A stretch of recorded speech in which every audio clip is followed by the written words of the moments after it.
BP, sugar, thyroid, obesity, hormone సమస్యలని మందులు లేకుండా నేచర్ మంత్ర ఫుడ్ తో రివర్స్ చేసుకోండి. ఎవరితోనూ చేయాలనే దురద లేదు. ఓకే. సో మీకు నచ్చిన ఇప్పుడు జనరేషన్ డైరెక్టర్స్ అందరూ ఇష్టమే, అందరినీ ప్రేమిస్తా, అందరినీ గౌరవిస్తా. ఇతని డైరెక్షన్లో నేను చేస్తే బాగుండు అని నేను ఎందుకు అనుకోవాలి? వాళ్ళకి నచ్చితే పెట్టుకుంటారు అంతే. ఓకే. అండ్ దాసరి గారు ఆయన చనిపోయినప్పుడు ఆయన కనీసం చూడ్డానికి కూడా రాని వాళ్ళ మీద మీ అభిప్రాయం ఏంటి? అది వాళ్ళ సంస్కారం, వాళ్ళ విద్యత అంతే. మీరు ఎప్పుడు ప్రతి దాంట్లో ప్రతి స్టేజ్లో కావచ్చు, ప్రతి ఎక్కడైనా ఒక చిన్న ఫంక్షన్లో కావచ్చు, వన్ మ్యాన్ షోగా ఉండడానికి ఎక్కువగా ఇష్టపడతారు ఎందుకు? మీరే అంతా అన్నట్టుగా వన్ మ్యాన్ షోగా ఎక్కువ మీరు ప్రిఫర్ చేస్తారు ఎందుకు? మీరే ఎక్కువగా మాట్లాడాలనడానికి లేదా మీరే వన్ మ్యాన్ షోగా ఉండడానికి ఇష్టపడతారు? నాకు అర్థం కాదు ఆ ప్రశ్న. అంటే ఎక్కడ మీరు సపోజ్ ఎగ్జాంపుల్ చెప్తాను. మీరు ప్రతిదీ అందరిని అంటే మనకు ఎంతమంది గొప్ప వాళ్ళు ఆత్మీయంగా ఉండొచ్చు. సపోజ్ మీరు రజనీకాంత్ గారు ఆత్మీయులు, బట్ ఒక పబ్లిక్ ప్లాట్ఫామ్లో ఉన్నప్పుడు వాళ్ళని వాడు వీడు అని సంబోధిస్తుంటారు మీరు. అంటే మీకున్న చనువు అన్నది పబ్లిక్ చూపిస్తుంటారు. అది ఎంతవరకు కరెక్ట్ అన్నది నేను. ఎన్టీ రామారావు గారు మహానుభావుడు. ఒక ఫంక్షన్లో నేను చంద్రబాబు అంటుండేవాడిని. నన్ను మోహన్ బాబు అన్నా అనేవాడు. చంద్రబాబు నాయుడు గారు అని అన్నాను. ఓకే. నా దగ్గర వీడియో ఉంది. గబక్కన మైక్ లాక్కొని ఆయన ఆ వేదిక మీద నేను, దాసనారాయణ గారు, రజనీకాంత్, రాఘవేంద్రరావు ఉన్నారు, అల్లరి పోలీసుతో. ఓకే. గబక్కన మైక్ లాక్కున్నాడు ఆయన. ఏమది కొత్తగా మీరు ఏదో గారు అంటున్నారు? అది కదా అన్నయ్య. ఏమది నన్ను ఎన్టీ రామారావు అనలేదు కదా, అన్నయ్య రామారావు గారు అన్నారు. ఏమి వారుకున్న చదువు తప్పే ఉంది అన్నాడు. ఆయన అన్నాడని అన కాదు, ఐ గివ్ రెస్పెక్ట్. ఎనీ ముఖ్యమంత్రి అయినా ఎవరైనా గౌరవిస్తాను.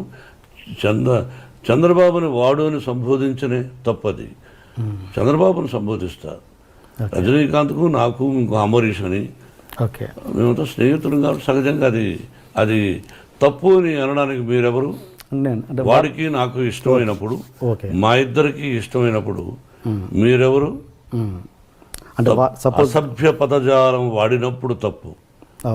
స్నేహపూర్వకంగా వాడు వీడు అని అంటే తప్పులేదు. రజనీకాంత్ నన్ను ఒకసారి దొంగనా కొడుకుడు అన్నాడు రామారావు గారిని పక్కన పెట్టుకుని. ఏది పబ్లిక్ ప్లాట్ఫామ్ పబ్లిక్లో. ఓకే. సరదాగా రామారావు గారు ఓరు పగలపడి వేడు ఆయన. అంటే అది సరదాగా వాడు అంటూ ఉంటాడు. వీ లవ్ అంత అది తప్పెట్టు అవుతుంది. అంటే ఇప్పుడు మీరు అన్నది మామూలుగా పబ్లిక్లో ఉన్నప్పుడు కాదు, పబ్లిక్ ప్లాట్ఫామ్లో అన్నాడా స్టేజ్ మీద?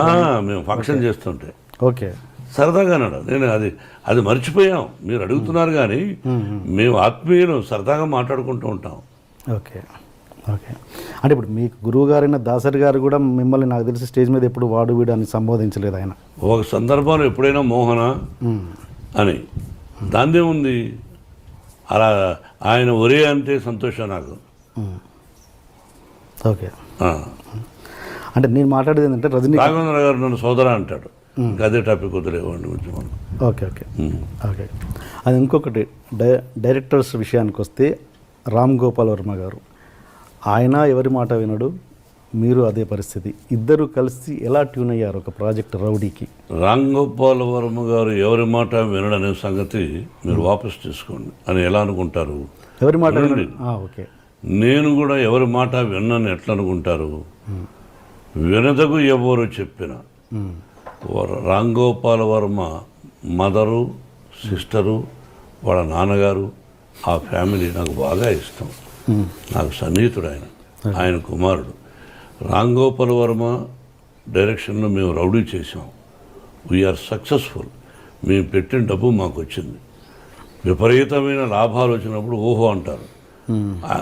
More than that Ram Gopal Varma direction hats up to him, the greatest talented fellow. కాబట్టి ఎవరి మాట వినడం అనుకోవద్దు. మీ ఇద్దరం సబ్జెక్టులో కూర్చున్నప్పుడు అడిగేవాడు, నేను ఇలా చెప్పేవాడు, నచ్చితే బాగుందనేవాడు, లేదా లేదులేండి అనేవాడు. ఓకే. ఆ వర్డ్ వాపస్ తీసుకుంటున్నాను. ఏది ఎవరి మాట వినడు కాదు, స్ట్రైట్ ఫార్వర్డ్ అంటే ముక్కుసూటిగా ఉంటాడు. తనకు నచ్చింది తనకు నచ్చిందే చేస్తుంటారు. మీరు అంతే. అలాంటి వ్యక్తులు ఇద్దరు ట్రావెల్ చేస్తున్నప్పుడు ఎక్కడో క్లాష్ వస్తుంటుంది. అలాంటిది ఎప్పుడు మీ క్లాష్ రాలేదు, రాదు, రాబోదు. ఓకే. అండ్ ఒక హీరో మనకు సౌత్లో ఉన్నది ఏంటంటే ఒక హీరో కూతురు హీరోయిన్గా రావడం అన్నది ఫ్యాన్స్ ఒప్పుకోరు అన్నది ఒక ఇది ఉంది, ప్రాబ్లం ఉంది. అది మీరు ఎంతవరకు ఎంకరేజ్ చేస్తారా చేయరా? ఫ్యాన్స్ ఒప్పుకోకపోతే ఆ అమ్మాయికి ఫస్ట్ పిక్చర్కి అవార్డులు వచ్చినాయి, శభాష్ అనిపించుకున్నది. అట్లా ఏమీ లేదు. హీరో కూతురు అంటే హీరో చాలా గొప్పవాడా? ప్రజల నుంచి వచ్చినట్టుగా. హీరో కొడుకులను ఎంకరేజ్ చేస్తారు, హీరో కూతురులను అంత ఎంకరేజ్ చేయలేదు ఫ్యాన్స్. మా విష్ణువర్ధన్ బాబును ఐపీఎస్ చదవమన్నాను. ఈజ్ ఇంజనీరింగ్లో first class student, national player ఆడాడు బాస్కెట్బాల్. విష్ణు తెలియదు, గొప్పలు చెప్పుకొని నేను. విష్ణు నేషనల్ ప్లేయర్గా ఆడాడు బాస్కెట్బాల్, జేఎన్టీ యూనివర్సిటీలో నెంబర్ 1 స్టూడెంట్, 95 94. మనోజ్ క్రికెట్ ఆడాడు, వీళ్ళు ఆడారు. మనోజ్ని నటుడు అనుకున్నాను, విష్ణుని ఐపీఎస్ చేద్దాం మంచి ఆఫీసర్ అనుకున్నాను. కానీ వాడికి నటన మీద ఇంట్రెస్ట్ ఉన్నాడు. అమ్మ చెప్పాడు, నీ ఇష్టం నీదన్నా, అంతేగాని నా తర్వాత నా వంశంలో ఉండేవాళ్ళు ఆర్టిస్టులు అవ్వాలి అని కలలో కూడా ఊహించడా. ఓకే. ఇది కాకతాళీయం, ప్రకృతికి తెలుసు. ఓకే. మీరు మీ కూతురికి భయపడుతుంటారా? ఎవరికి? మీ కూతురు. ఓన్లీ ఆ అమ్మాయికే భయపడతా. ఏ విషయంలో? అన్ని విషయాల్లో నా మీద రాక్షసులాగా ఉంటుంది. ఒకటి ఎగ్జాంపుల్. అన్నీ ఆ అంటే ఊ అంటే కోపం ఆ పిల్లకి. నా కోపం ఆ అమ్మాయికి వచ్చింది. ఇంకెవరికి భయపడ్ను. అంత భయపడతాను, అంత ప్రేమిస్తాను. అంటే ఒక ఎగ్జాంపుల్ చెప్పండి, దేనికి భయపడతారు? ఏదైనా 1 10 ఉంటాయి. రోజులో 10 సార్లు మాడితే 9 సార్లు నన్ను భయపడుతుంది, విసుక్కుంటుంది. మీకు ఎంతమంది గర్ల్ ఫ్రెండ్స్ ఉన్నారు సార్? గర్ల్ ఫ్రెండ్స్ పెళ్లి కాకముందు ఉండేవాళ్ళేమో. నేను శ్రీరామచంద్రుడు అని చెప్పను, పెళ్ళైన తర్వాత ఏకపత్ని వ్రతుడు అని చెప్తాను. మీరు ఏ క్వశ్చన్ వేయాలి, ఏ ప్రశ్న వేయాలి, ఏ ప్రశ్న వేస్తే ప్రజలకు బాగుంటుందని వేయకుండా పర్సనల్కు వెళ్ళారు. నేను మిమ్మల్ని అడుగుతాను, మీరు లేదా? మీరు సత్యశీలురా? చదువుకునేటప్పుడు ఏ అమ్మాయిని చూడలేదా? బట్ ఇబ్బంది పెట్టలా. ఏ అమ్మాయిని నేను ఇబ్బంది పెట్టలా. ఆ అమ్మాయికి ఇష్టమయ్యి నాకు ఇష్టమైనప్పుడు ఫ్రెండ్ అవ్వచ్చు తప్ప ఒక అమ్మాయిని బలవంతం చేయడం, ఫోర్స్ చేయడం, ఫోర్స్గా వెంటబడడం, టార్చర్ చేయడం, వాళ్ళని కూడా కాల్చేయాలి. సో ఏదన్నా పెళ్ళికి ముందే జరిగింది? పెళ్ళైనా జరగలేదు, మళ్ళీ వేస్తున్నారు. తలకేస్తే ఈ మధ్యనే ఒక అతను వేశాడు, తలకేస్తే మనకేస్తే తలకని. పర్సనల్గా డీప్గా ఉండేవాడు మీరు చెప్పగలరా? ఒక పత్రికాధిపతి అనవచ్చు, మీరు ఒక టీవీ అధినేతగా ఉండొచ్చు, మీ ఛానల్కి మీరు అధినేతగా ఉండొచ్చు. మిమ్మల్ని కూడా నేను ఇంటర్వ్యూ చేస్తాను, దిమ్మ తిరిగి మళ్ళా భోజనం కూడా చేయలేరు. తర్వాత మీ ఇంటికి మీ వైఫ్ కూడా రానివ్వదు. అలా అడగగలను నేను. మరి మీరు మమ్మల్ని వేస్తారు, మేము మిమ్మల్ని వేయకూడదు. మీరేమైనా దేవుళ్ళ? మీరేమి ఇలా వేయచ్చు అంటే మీరు సత్యశీలురా? శ్రీరామచంద్రుడా? సత్యహరిశ్చంద్రుడా? కాదు. మీకు కూడా ఎన్నో ఉన్నాయి. మేమేందుకు ఖాళీగా దొరుకుతామని ఖాళీగా లేవు. నటులు ఖాళీగా ఉండడం, ఏదో వేద్దాం, ఒక సంచలనం క్రియేట్ చేద్దాం, అదే టీవీలో 20 సార్లు వేద్దాం అని మీ ప్రశ్న అది. కాదండి. ఈ వయసులో ఒక విద్యాలయాలు పెట్టుకొని నేను ఒక 14,500 మంది స్టూడెంట్స్ నా బిడ్డలుగా చూస్తూ ఈ రోజున మీరు 40 నాకు పెళ్ళి దాదాపు 30 సంవత్సరాలు అయింది. అంతకుముందు ఎప్పుడో ఎక్కడో ఏమిటో అని సంఘటన గురించి ఇప్పుడు అడగడం అన్నది అప్రస్తుతం, మర్యాద కాదు. మీరు అడిగారు, ఆన్సర్ చెప్పాను. మీరు వేయచ్చు, భయపడదలుచుకోలేదు. ఓకే. మోహన్ బాబు గారు ఇన్ని సంవత్సరాల తర్వాత ఇంత దూరం ఎందుకు ఉంటున్నారు తెలుసుకోవచ్చా? మీ అభిమానుల కోసం. శంషాబాద్ పల్లెటూరు అంటే నాకు బాగా ఇష్టం. ఇక్కడ ఏంటంటే దీన్ని జల్పల్లి అంటారు. మనం మ్యాప్లో తీసుకుంటే హైదరాబాద్ మ్యాప్, ఈ ఏరియా కూడా జూబ్లీ హిల్స్ తర్వాత డెవలప్ అవుతుంది అన్నారు. ఓకే. నాకెందుకు ప్రశాంతంగా అంటే అక్కడ కూడా పొల్యూషన్ ఎక్కువైపోయింది. అందులో ఆ ఇంటిని నెంబర్ 1 లొకేషన్ అది లక్ష్మీ ప్రసన్నకి ఇవ్వాలనుకున్నాను బిడ్డకు. అడిగాను, నాకు ఇది కావాలి డాడీ అనేది ఇచ్చేసాను. విష్ణు మనోజు అడిగినా ఇవ్వాల, పాపకి ఇచ్చేసాను. నేను ప్రశాంతంగా ఉన్నాను, మేము కలిసి ఉంటున్నాం, విష్ణుబాబు మేమంతా ఉంటున్నాం. మనోజ్ మాత్రం అప్పుడప్పుడు వారానికి 2 సార్లు వస్తాడు, 3 రోజులు బయట ఉంటాడు. మళ్ళీ ప్రొఫెషనల్కి వస్తే, గతంలో మీరు చిరంజీవి గారితో చాలా సినిమాలు చేశారు, కాంబినేషన్లో విలన్గా, ఇద్దరు హీరోలుగా చాలా చేశారు. విలన్గా చేశాను, ఇద్దరు హీరోలుగా కూడా చేశాను. మీరు లాస్ట్ సినిమా నాకు తెలిసినంత వరకు కొదమసింహం అనుకుంటాను, అంతేనా? దాని తర్వాత నాకు గుర్తులే, పట్టణం వచ్చిన పతివతలు చేశాం, రంగా చేశాం, చక్రవర్తి చేశాం, దాని తర్వాత కొదమసింహం. ఏమో గుర్తులే. కొదమసింహం లాస్ట్ చివరి సినిమా. ఏదైనా ప్రత్యేకమైన కారణాలు ఉన్నాయా మీరు మళ్ళీ చేయకపోవడానికి? చిరంజీవి అడిగితే ఇప్పుడు చేస్తారు, సైరాలో చేస్తారా అడిగితే? ఎందుకు చేయను, అంతేనా? ఓకే. చేయదని ఎవరికైనా చెప్పానా? అదేగా. అంటే ఏదైనా కారణాలు ఉన్నాయా గ్యాప్ రావడానికి అని? నిజమైన కారణాలు నాకు తెలిసిలేవు, అతనికి లేవు అని నేను అనుకుంటాను. వంశపారపర్యంగా ఎవరు మీ ఇదనుకుంటున్నారు? మీ ఏమంటారు, మంచు లక్ష్మి గారా, మన ఎవరు, మనోజ్ అండ్ విష్ణు, ముగ్గురిట్లో ఎవరు మీ కెరియర్ని కొనసాగిస్తారు? అంటే మీన్స్ యాక్టింగ్ కెరియర్. సారీ, అడగాలి, మీరు యాక్టింగ్ కెరియర్, కుటుంబ పరంగా మీ కుటుంబ acting career. I'm talking about acting career. కొంతమంది ఏం చేస్తున్నారంటే వంశం అన్నా అనుకోండి, వాళ్ళు వేరే విధంగా అంటున్నారు. ఓహో ఈయన వంశం ఏమిటి అని. అంటే మా నాన్నగారు టీచరు, మా తాతగారు మామూలు ఇదిగా ఉండేవారు, నేను భక్తవత్సల నాయుడుగా మామూలుగా ఉండేవాడిని. ఏ విషయం మేమేమో రాజులం కాదు, రాజవంశం అని చెప్పుకోవడానికి కష్టపడి వచ్చిన వాడం, మధ్యతరగతి కుటుంబం వాడం. కుటుంబంలో మీరేమన్నారు, కుటుంబంలో యాక్టింగ్ కెరియర్, మీ యాక్టింగ్, నేను టాకింగ్ అబౌట్ యాక్టింగ్ కెరియర్. మన చేతుల్లో ఏమీ లేదు బ్రదర్. వాళ్ళ ఇక్కడ సినిమా రంగం అనేది అదృష్టంతో కూడా కూడుకున్న పని. వాళ్ళు యాక్టింగ్ పనికొస్తారా పనికిరారా అని అడిగారు అనుకో డైరెక్ట్గా, నా బిడ్డలు ముగ్గురు అత్యద్భుతమైన నటులు, ఏ పాత్రనైనా అవలీలగా పోషించగలిగినటువంటి నటులు. సక్సెస్ ఫెయిల్యూర్స్ అనేది కామన్. వాళ్ళు సక్సెస్ఫుల్ ఆర్టిస్టులు, ప్రజల చేత శభాష్ అనిపించుకున్న వాళ్ళు. కాబట్టి వాళ్ళు మంచి కథలు వినుకున్నా అదృష్టవశాత్తు కొన్ని అటు ఇటు అవుతాయి, కొన్ని హిట్ అవుతాయి.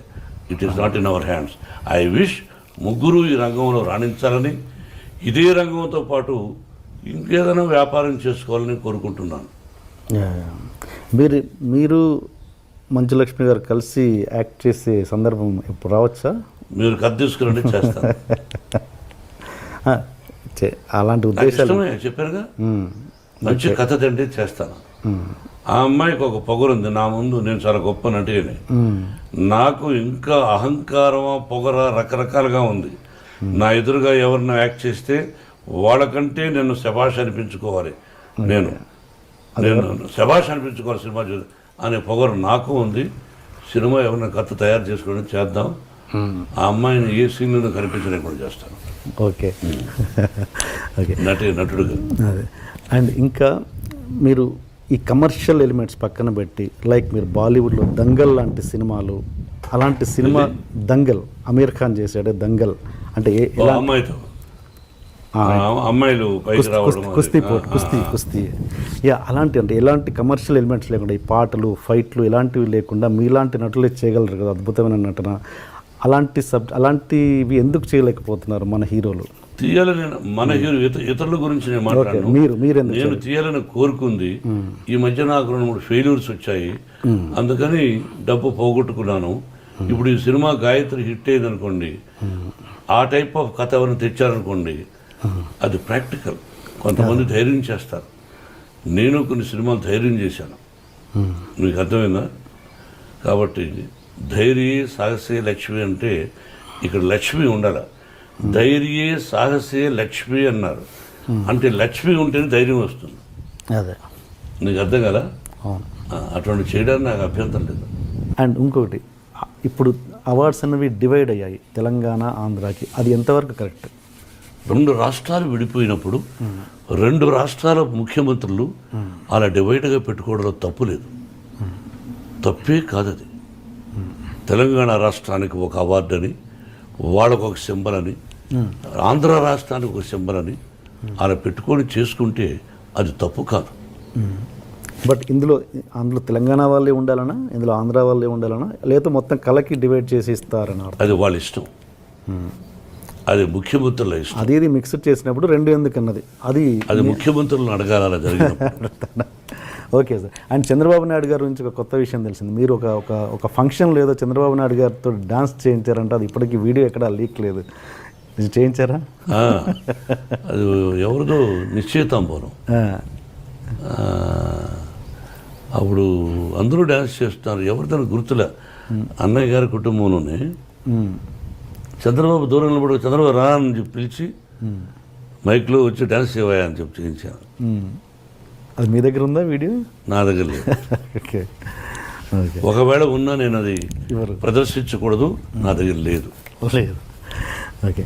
అండ్ ఇంకొకటి సార్, మీరు ఇంత గొప్ప వ్యక్తిత్వం ఉండి అక్కడక్కడ మీరు ఒక ఇంటర్వ్యూస్లలో కావచ్చు, పబ్లిక్లలో కొంచెం తక్కువ విధంగా ఇదవుతారు. ఏంటంటే ఒక ఎగ్జాంపుల్, సపోజ్ మొన్న ఏదో షో చూశాను, దాంట్లో కీరవాణి గారిని యమదొంగ ప్రమోషన్లో మీరు నా భోజనానికి పిలవలేదు అని చెప్పేసి చిన్న చిన్న విషయాలకు మీరు అలుగుతుంటారు. ఎందుకు భోజనానికి పిలవలేదు అని కీరవాణి గారిని, కోదండరామరెడ్డి గారిని ఒక షోలో మీరు తర్వాత సక్సెస్లో నన్ను పిలవలేదు, సరస్సు ఉండాలండి. ఒక పద్యం కూడా ఉంది, నేను మర్చిపోయినది, చెప్పండి. నాకు గుర్తులేదు. భాషలో నేను అంతే శివాజీ గారి దగ్గర పెద్ద పెద్ద వాళ్ళ దగ్గర నేర్చుకున్నా. సభలో మాట్లాడుతున్నప్పుడు చలోక్తులు కూడా ఉండాలి. ఓకే. చలోక్తుల్లో లేకపోతే సభ కాదు. మీరు ఎన్ని అడిగారు, నవ్వుతూ కొన్ని, సీరియస్ కొన్ని, అవన్నీ సరస్సం ఉండాలి. And for more videos, please subscribe to iDream. Please subscribe to iDream. Please subscribe iDream. And please subscribe to iDream. For more videos, subscribe to iDream. please like, share and subscribe to the channel. Congratulations, iDream. Subscribe to iDream. Subscribe to iDream. So subscribe to iDream Media. iDream team అందరికి huge congratulations. Please subscribe iDream Media. Please subscribe to iDream. Subscribe iDream. Please subscribe to iDream. iDream అంటే నా కళల ఛానల్ను subscribe చేసుకున్న నోరు తిరుగుతలేదు, మీరైతే గంట గుర్తు కొట్టు. For more such videos, please subscribe to iDream. Subscribe to iDream. Please subscribe to iDream. Please subscribe iDream Media. Please do subscribe to iDream. Please subscribe to iDream Media. For best entertainment and information, please subscribe iDream. And don't forget to subscribe to